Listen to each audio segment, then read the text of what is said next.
country that prides itself on equal opportunity and the American dream, much of our country's history is filled with systematic attempts to exclude the majority from these aspirations. America is a society fundamentally based on the principles of capitalism, the trade-off between freedom and inequality. According to the 2017 U.S. Census, an estimated 39.7 million Americans lived in poverty that year, while 40% of American wealth belonged to the top 1%. The minimum wage was designed as a protection for members of the working class, but in reality, these laws, like many others, have their roots set in racism and slavery. One of the first examples of the oppression of a working class was indentured servitude. In colonial America, a popular way for workers to cross the Atlantic was on a contract with employers in America. The employer would pay for the costly voyage to the colonies and provide food and lodging for the term of service. In return, the servant would work for a term typically between 4 and 7 years. Indentured servitude was considered a better investment than slavery at the time because slaves were more expensive, and the number of servants coming to North America was much higher than the number of slaves. Although indentured servitude was more practical at first, eventually a few factors contributed to its decline. The first of these factors was that contracts of indentured servants ended rather than lasting for the entirety of their lives, unlike for slaves. As a result, laborers had to be replaced frequently, disregarding the possibility of premature death, something that could not be ignored. According to the Smithsonian, 1/4 to 1/2 of new arrivals to Virginia and the Carolinas died within 1 year due to diseases like dysentery, typhoid, and malaria. Even those who were alive and still in the midst of their service had the option of escape. And for white servants, it was easier to blend in. Replacing workers whose contracts ended and those that died or ran away became increasingly difficult as fewer people were willing to accept the terms of indentured servitude. Many European immigrants were instead looking to become independently successful. In the book, Capitalism and Slavery, Eric Williams provided a story to illustrate the dilemma of an employer in the New World. He writes, "The story is frequently told of the great English capitalist Mr. Peel, who took 50,000 euros and 300 laborers with him to the Swan River colony in Australia. His plan was that his laborers would work for him as in the old country. Arrived in Australia, however, where the land was plentiful, too plentiful.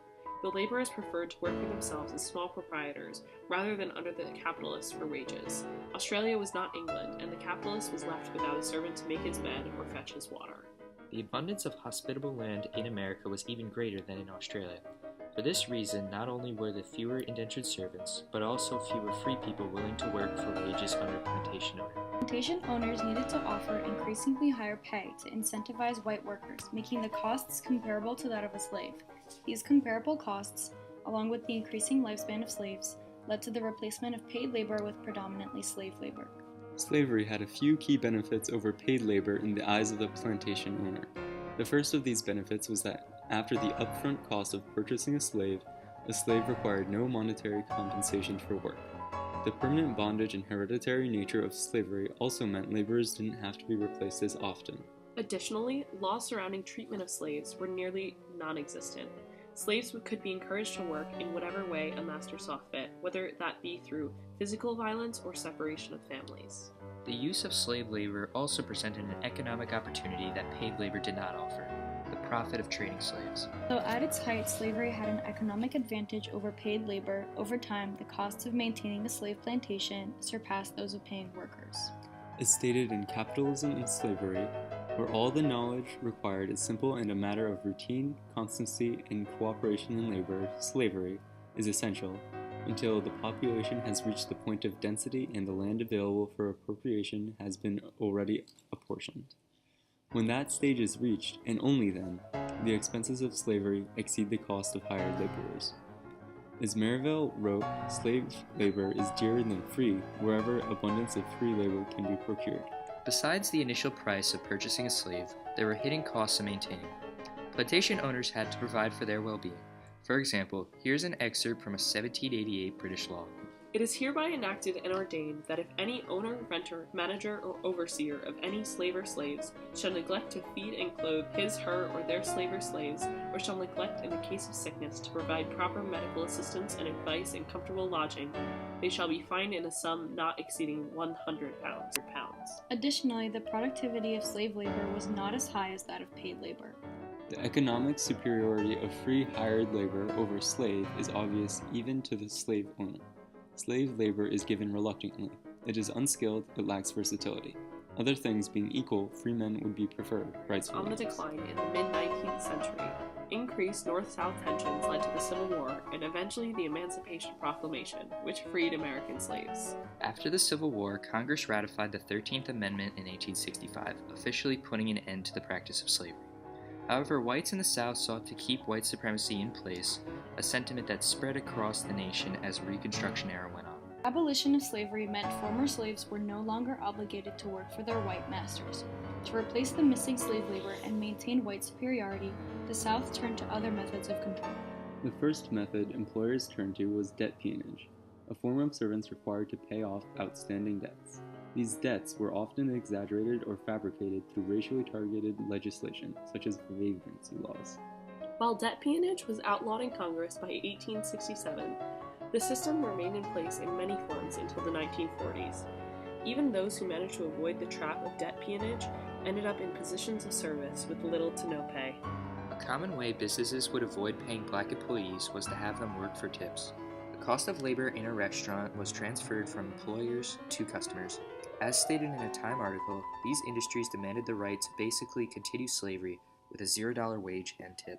The results of the poverty cycle reinforced the idea that African Americans were inherently inferior. Fast forward to the Great Depression, an unprecedented economic down spiral. In 1932, FDR was elected, and as part of his New Deal, the Fair Labor Standards Act was passed in 1938, establishing a federal minimum wage. This marked a transition from classical to Keynesian economics. Classical economists believed the economy was capable of self-correction due to price-wage flexibility. As prices fell, wages would fall enough for businesses to be profitable and recover. However, this laissez-faire policy didn't take into account the damage done in the period between the start of the recession and the beginning of the recovery. Keynesian economists claim that at a certain point, prices are inflexible downwards, and the economy requires fiscal policy to recover. This was where the New Deal came in to jumpstart the economy with new spending and labor regulation. Minimum wage established in the FLSA was industry-based. The committee would determine this wage considering 1. Competitive conditions as affected by transportation, living, and production costs. 2. The wages established for work of like or comparable character by collective labor agreements negotiated between employers and employees by representatives of their own choosing. And 3. The wages paid for work of like or comparable character by employers who voluntarily maintain minimum wage standards in the industry. The important thing was that the wage was determined keeping in mind both the cost of living and industry implications of the choice.